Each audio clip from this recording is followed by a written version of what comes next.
Nope, not even for a fairy. Stay tuned, man.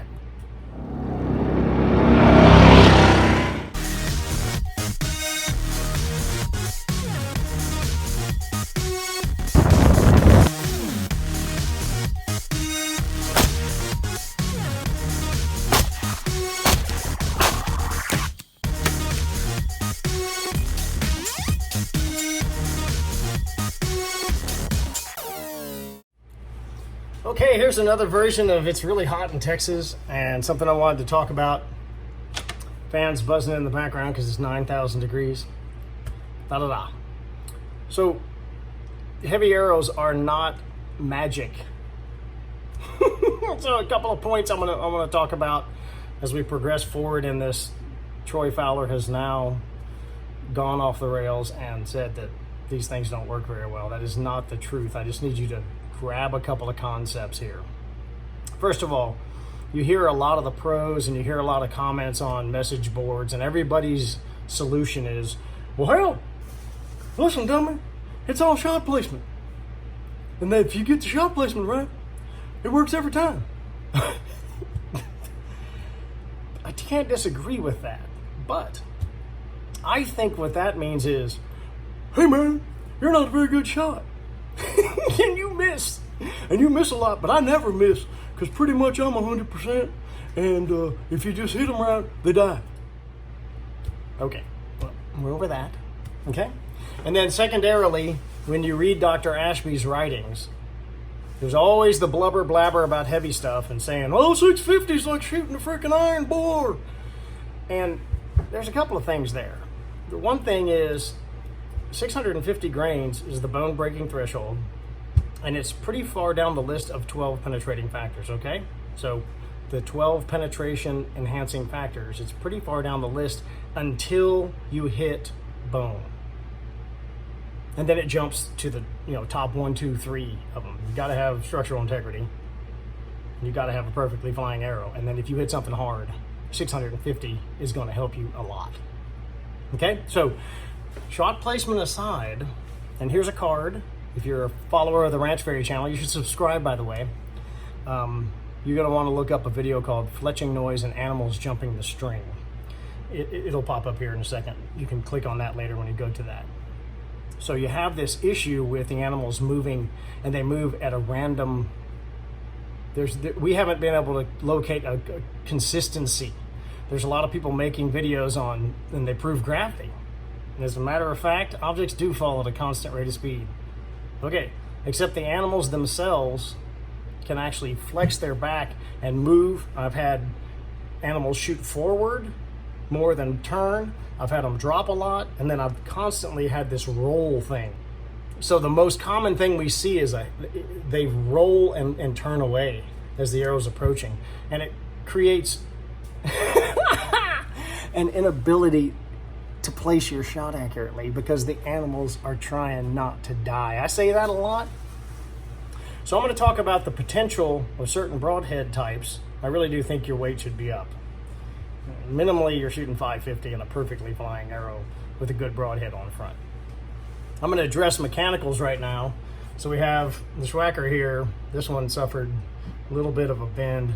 I bounced that one off a pig. I keep it around for posterity's sake, and then I killed him later on with an adult arrow. We have the Rage stuff is very, very popular. It's just the leader of the world. These do have high potential in soft tissue, and should you hit very, very soft parts of the animal, that is their highest potential. As long as things go pretty well and you hit bone that's pretty light, to be real honest, preferably kind of in the middle of them. And there was a big, back in the day, years ago, there was a big ad campaign by some mechanical companies to say, well, just back off that shoulder about 3 or 4 inches behind the crease and give them a rip. Absolutely.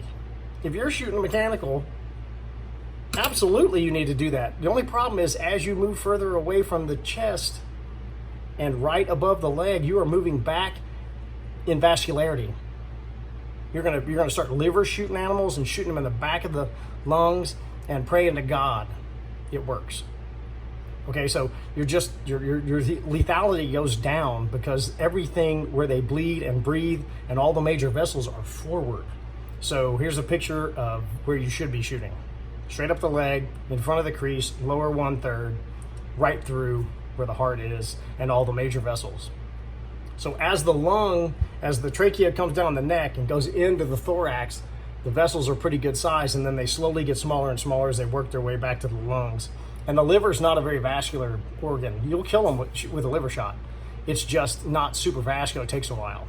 And then the rear of the lungs, if you hit the rear of the lungs, they'll go down. But as you move forward, all of the arteries, all of the veins, and all of the airways are larger. So what you sever when you can shoot forward with confidence that your arrow might be able to do something, if they change the shot, it's to your advantage, to a much more efficient kill. When you go to something, monolithic, here's the Bishop 315. It's a nice, short, machined head. The Grizzly Shredder, and this is the Nanook that's not made anymore. That's a great head, but all those heads are machined. Even the 3-blade VPA, they're one piece. There's no moving parts. So what it allows you to do is to place your shot placement where they're most likely to efficiently be put down. And that's what we really want to accomplish. So yeah, the heavy arrows are not magical. They're not magic, okay? But what they do is they give you an extra level of confidence. Some people call them Plan B arrows, and that's an absolutely perfect way to put it. They're not magic, but the potential of them to work, especially if you run a single bevel up front or great cut on contact, if the animals adjust your shot placement, is massive. So that's just a little bit of a thought, a little bit of a talk about shot placement, heavier arrows, and why they're not magical until things go wrong. And that is about all I got to say today for my fireside chat. Stay tuned, keep watching, hit subscribe at the bottom and share, like this, and do all that internet stuff. The Ranch Fair will be back with more of this craziness and super fun. Hopefully a little bit of logic. It's a stretch. Friends Perry out.